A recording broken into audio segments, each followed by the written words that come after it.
नमस्कार, आप देख रहे हैं कशिश न्यूज और उत्तराखंड से जुड़ी हर छोटी बड़ी खबर के साथ मैं हूं दीपक शर्मा। मुख्यमंत्री पुष्कर सिंह धामी ने मंगलवार को नई दिल्ली में लोकसभा अध्यक्ष ओम बिड़ला से शिष्टाचार भेंट की। इस अवसर पर मुख्यमंत्री ने ओम बिड़ला को उत्तराखंड के चार धाम का प्रसाद भेंट किया और देवभूमि उत्तराखंड की समृद्ध सांस्कृतिक विरासत को दर्शाते हुए राज्य के विभिन्न स्थानीय उत्पाद भी उन्हें भेंट किए। मुख्यमंत्री ने कहा कि उत्तराखंड राज्य चार धाम, प्राकृतिक सुंदरता और आध्यात्मिकता का प्रतीक है। उन्होंने लोकसभा अध्यक्ष को राज्य में चल रहे विकास कार्यों, विशेष रूप से धार्मिक पर्यटन, सड़क संपर्क, स्वास्थ्य और स्थानीय उत्पादों को वैश्विक पहचान दिलाने की दिशा में किए जा रहे प्रयासों की जानकारी भी दी।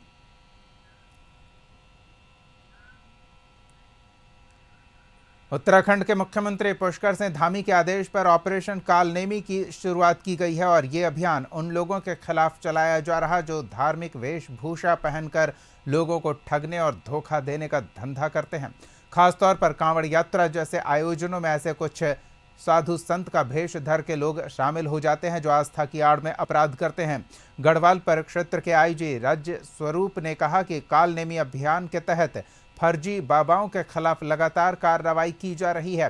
हरिद्वार में 594 लोगों के खिलाफ कार्रवाई की गई, 48 लोगों को इसमें गलत भी पाया गया। देहरादून में 267 लोगों के खिलाफ कार्रवाई की गई। जिला पौड़ी में भी 8 लोगों के सत्यापन कर 5 के खिलाफ कार्रवाई की गई।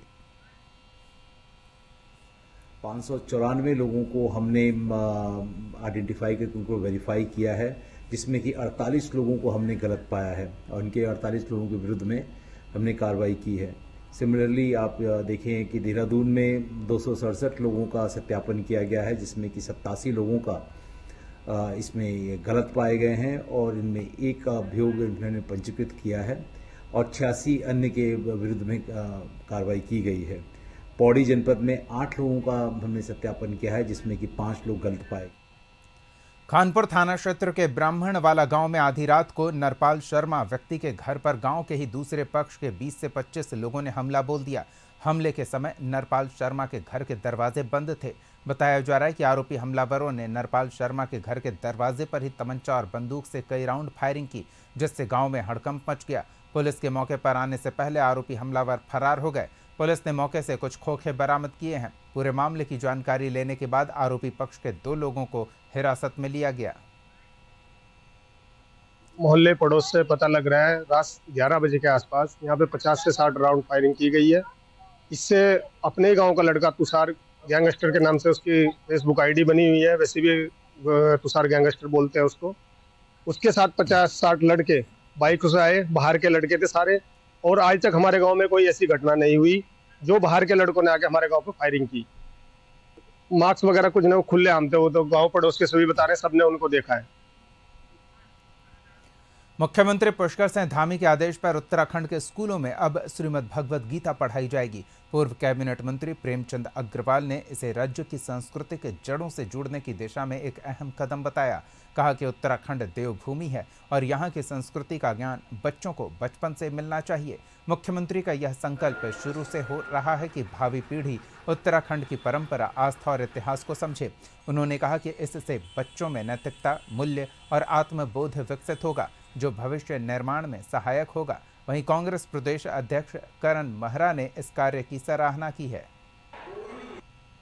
संस्कृति की रक्षा के लिए जिस प्रकार से हमारी सरकार निर्णय लगातार ले रही है और उसमें जिस प्रकार से 6 से 12 के बीच में जो हमारे सरकारी विद्यालय है वहाँ गीता पढ़ाए जाने का निर्णय लिया है, ये एक स्वागत योग्य कदम है। कांग्रेस कभी भी किसी अच्छे कदम का विरोध नहीं करती। हम चाहते हैं हर धर्म की जो अच्छी बातें हैं वो हमारे नौजवान नौनिहालों को, जो देश का भविष्य है, उसको सिखाई जानी चाहिए। जिस धर्म में जो अच्छी बात है उन बातों को पाठ्यक्रम में शामिल किया जाना चाहिए ताकि एक पर्सनालिटी डेवलप हो। और भगवत गीता में कोई ऐसी बात नहीं है जो समाज के विपरीत जाती हो, विरुद्ध जाती हो, और ये अच्छा है, अच्छा कदम। प्रदेश के सरकारी और शासकीय विद्यालयों में बच्चे प्रार्थना सभा में श्रीमद् भगवद गीता पढ़ेंगे। उन्हें इसका श्लोक सुनाए जाने के साथ ही इसका अर्थ समझाते हुए वैज्ञानिक दृष्टिकोण की जानकारी भी दी जाएगी। माध्यमिक शिक्षा निदेशक डॉक्टर मुकुल कुमार सती ने इस संबंध में निर्देश जारी किया है।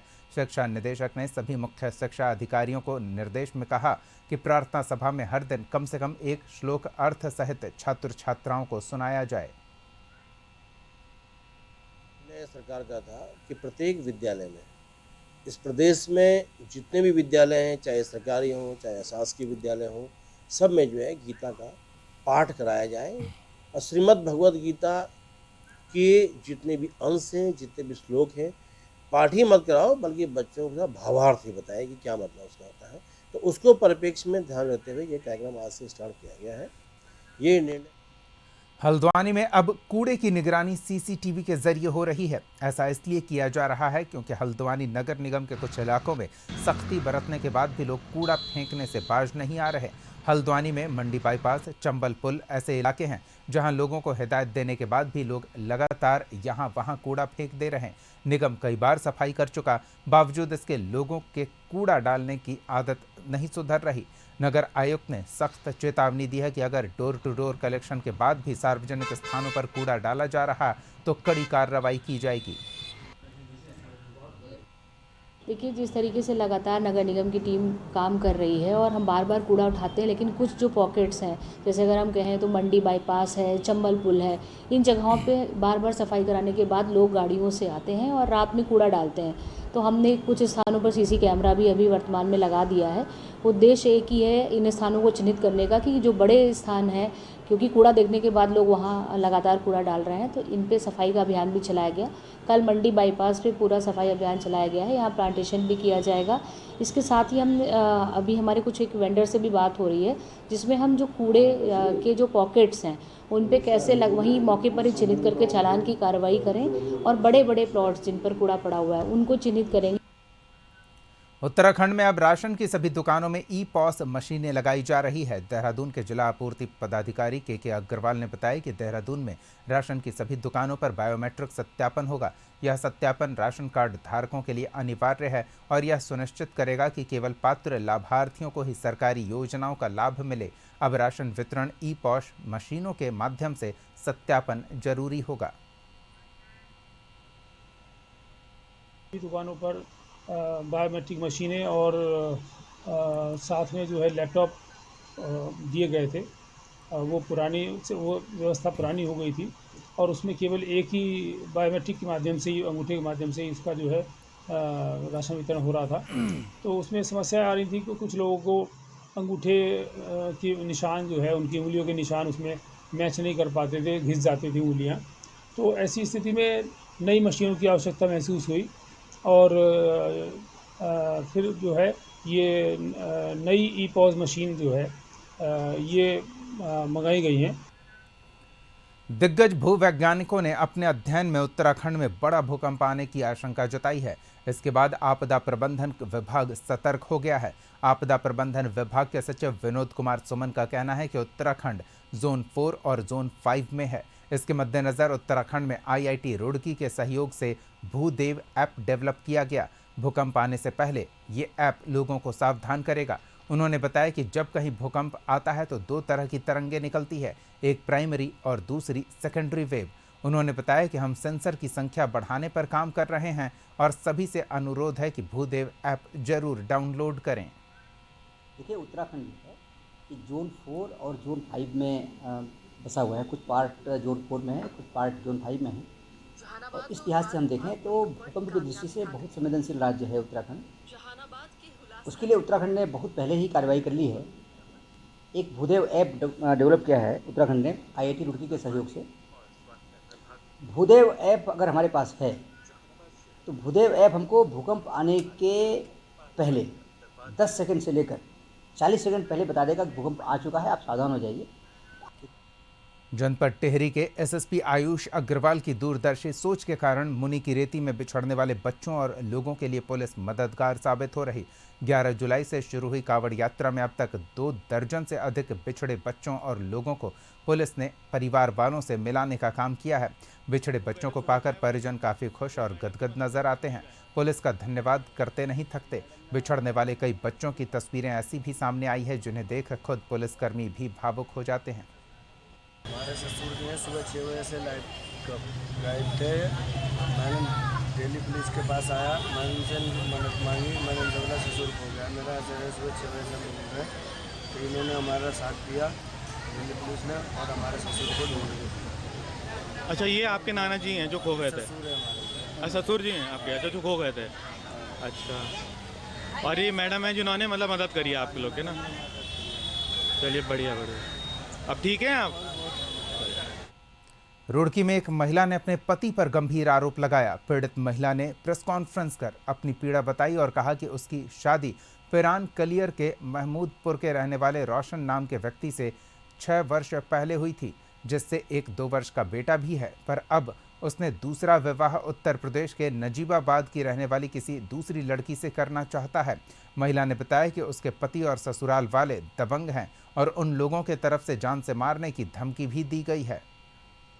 परेशानी ये है कि मेरे हस्बैंड जो है वो दूसरी शादी करने जा रहा नजियाबाद, और उसकी जो चाची है, चाची की बहन से करने जा रहा। उनको भी सब पता है, बीबी और बच्चा है। वो नु कह रहे हैं तुझे घर में नहीं हम घुसाने के किसी भी तरह, हम तो दूसरी शादी इसकी करवा के ही रहेंगे। हमारे तो यहाँ रिवाज है 2-2 शादी करने का। मैंने एप्लीकेशन डाल रखी है। मैं महिला हेल्पलाइन में गई, महिला हेल्पलाइन में जाके फिर उन्होंने ये बोला कि वो क्या नाम, उन्होंने वहाँ से पूछी गई मेरी परेशानी, तो उन्होंने वो ये बोला है कि वो क्या नाम दूसरी शादी वो मेरी हो चुकी है जनवरी में। वो इसलिए बोल रहा है क्योंकि कानून लागू हो गया है ना, इस वजह से बोला है। उत्तराखंड में 16 जुलाई से हरेला पर्व मनाया जाएगा। इसके उपलक्ष्य में विभिन्न विभागों की ओर से पौधारोपण कार्यक्रम का आयोजन किया जाएगा। पर्यावरण को समर्पित उत्तराखंड की सांस्कृतिक परंपरा का प्रतीक हरेला लोक पर्व पर उद्यान विभाग निःशुल्क फलदार पौधा वितरित कर रहा। कार्यक्रम में प्रदेश के कैबिनेट मंत्री गणेश जोशी ने वृक्षारोपण के प्रति जागरूक किया और कहा कि पर्यावरण संरक्षण में सभी लोगों को सहयोग देने की जरूरत है। सरकार ने हम जी की में 1 करोड़ पौधों के वृक्षारोपण की बात की है। वहीं मेरे विभाग द्वारा 15 लाख फलदार वृक्ष लगाने का हमने संकल्प लिया है। एक पेड़ माँ के नाम। एक पेड़ माँ के नाम का इससे मतलब इस बात से है, जब हम माँ के नाम से पेड़ लगाते हैं क्योंकि माँ का अपने बच्चों से विशेष लगाव होता है। तो इस प्रकार हम अपनी माँ की सेवा करते हैं, माँ को देखते हैं, तो हम इसी प्रकार अपने पेड़ों की रक्षा करेंगे। इसलिए एक पेड़ माँ के नाम प्रधानमंत्री मोदी जी ने जो एक नारा दिया है, एक में आदि। हरिद्वार में कांवड़ यात्रा का स्वरूप बहुत बदल गया है, जिसको लेकर संत समाज की चिंता सामने आई है। अखिल भारतीय अखाड़ा परिषद और मां मनसा देवी मंदिर ट्रस्ट के अध्यक्ष महंत रविंद्रपुरी महाराज ने कहा कि ये यात्रा सनातन धर्म की सबसे बड़ी धार्मिक यात्रा है, लेकिन अब इसका स्वरूप बदलता जा रहा। पहले कावड़ सीधी और साधारण होती थी जो कंधे पर रखकर ले जाई जाती थी, लेकिन अब उसमें भारी भरकम डिजाइन, स्पीकर और डीजे जैसी चीजें जुड़ गई है, जिससे रास्ता जाम होता है और यात्रा का मूल उद्देश्य छूट जाता है। उन्होंने कहा कि अब लोग इसे भक्ति नहीं बल्कि प्रतियोगिता की तरह लेने लगे हैं। सबसे अपील करना चाहता हूँ, कृपया आप ध्यान दीजिए। हमने देखा है कि अब कावड़ का आपने स्वरूप बदल दिया है। पहले कावड़ आगे पीछे होती थी, अब आपने कावड़ दाएं बाएं कर दी, जिससे रास्ता भी जाम हो सकता है। और सबसे बड़ी बात यह है कि आप जो है 2-2 क्विंटल जल लेकर के जाते हैं। हमने देखा है 5 मटके एक साइड में है, 5 मटके दूसरी साइड में है। मैं अपने भाइयों को पूछना चाहता हूँ, मैं अपने जो भगवान शंकर के गण हैं उनको पूछना चाहता हूँ, ये कठिन तपस्या नहीं मेरे भगवान, ये आपके सेहत के लिए अच्छा नहीं है। आप देखिए आपके कंधों का क्या होगा, आपकी कमर का क्या होगा, आपके जो घुटने उनका क्या होगा। एक छोटा